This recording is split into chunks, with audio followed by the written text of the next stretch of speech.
Kāda ir atšķirība starp kompjuteru tomogrāfiju un magnētisko rezonanci? Tātad manā skatījumā būtiskās atšķirības, jo pacienti šos divus aparātus bieži jauc, viņi patiešām izskatās ļoti līdzīgi, bet atšķirības ir ļoti būtiskas. Tātad pirmais kaitīgums. Kompjuteru tomogrāfija attēlu iegūšana izmanto rentgena starus, un līdz ar to kompjuteru tomogrāfija ir kaitīga, un magnētiskā rezonanci izmanto magnētisko lauku, un tas ir uzskatāms par nekaitīgu izmeklējumu, izņemot sievietēm pirmajā grūtniecības trimestrī, kur šī iespējamā ietekme uz augli mātes miesās nav izpētīta.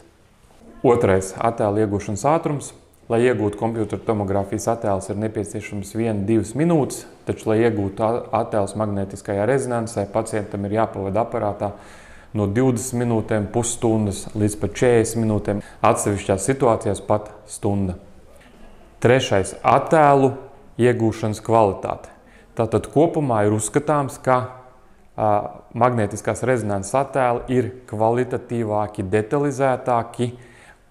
Tur var daudz detalizētāk un labāk redzēt mīkstos audus. Turpretī kompjuteru tomogrāfijā var daudz labāk redzēt cietos audus, jeb kaulaudus.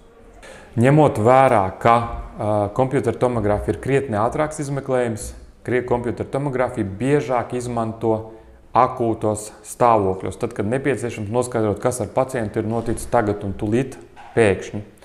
Taču, protams, ir dažas situācijas, kā piemēram angiogrāfija, kur kompjuteru tomogrāfijas attēli ir pat pārāki par magnētiskās rezonanses attēliem.